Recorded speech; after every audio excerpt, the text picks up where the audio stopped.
Salut les amis, j'espère que vous allez bien. Je vous retrouve aujourd'hui pour une nouvelle vidéo car Mizuno vient de lancer sa toute nouvelle chaussure de foot, la Rebula. Je vais donc vous présenter toute la nouvelle collection de ce nouveau silo.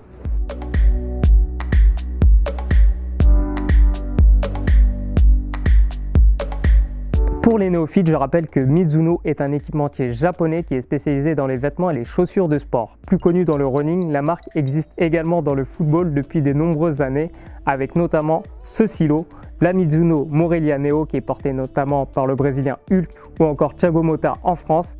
Et depuis aujourd'hui donc, la marque a lancé la Rebula.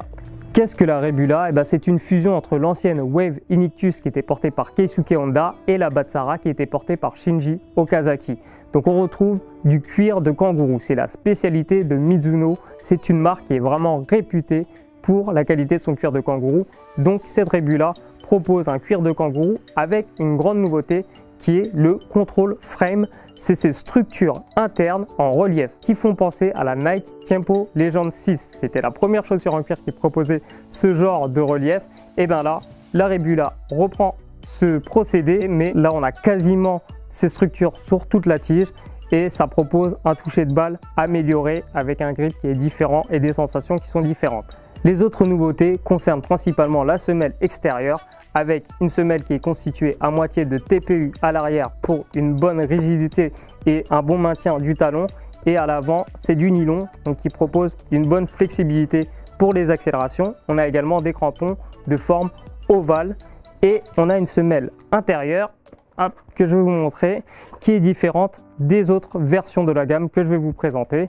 Le modèle de milieu de gamme de la Rebula est la Rebula V2. Donc on est toujours sur du cuir de kangourou, sauf qu'on note quelques différences. Par exemple, les coutures. On voit des coutures apparentes sur le côté interne du pied. Donc ce n'est pas le cas sur la V1 qui est la version haut de gamme. Donc cette version a donc des coutures là sur le côté et qui explique qu'on a du cuir premium sur la partie avant et que derrière, c'est pas forcément la même qualité de cuir de kangourou. On a également une semelle intérieure qui est différente de la version V1. Donc elle est jaune contre une semelle bleue pour la version haut de gamme. Voilà pour les différences de cette Mizuno V2. À noter également des petites différences au niveau de la plaque, comme vous le voyez au niveau des couleurs. Donc on a des crampons noirs et bleus contre des crampons blancs et bleus pour la version haut de gamme. Et enfin on a une version d'entrée de gamme qui est la Rebula V3 qui est composée de cuir synthétique avec une semelle toute noire et des crampons tout noirs, et également une version avec des crampons AG pour les terrains synthétiques. Pour récapituler, on a deux versions haut de gamme de la Rebula, donc la Rebula Made in Japan qui, comme son nom l'indique, est faite au Japon, et on a aussi la Rebula V1. On a une version de milieu de gamme, la Rebula V2, et une version d'entrée de gamme, la Rebula V3, avec également une version avec des crampons AG. Bon, quel est notre avis sur la Rebula? On pense tout simplement que Mizuno fait un pas en avant vers la modernité. C'est vrai que la marque tournait depuis plusieurs années sur un silo phare qui est la Mizuno Morelia Neo 2 et qui est inchangé depuis 2012.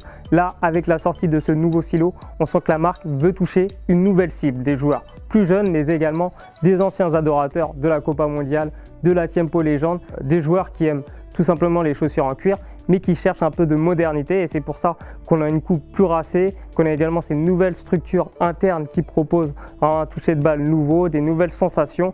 Donc on sent que Mizuno s'inspire de ce qui se fait actuellement. On voit par exemple que Puma a sorti la One, donc avec une chaussure en cuir mais également qui est mélangée avec des technologies plus récentes.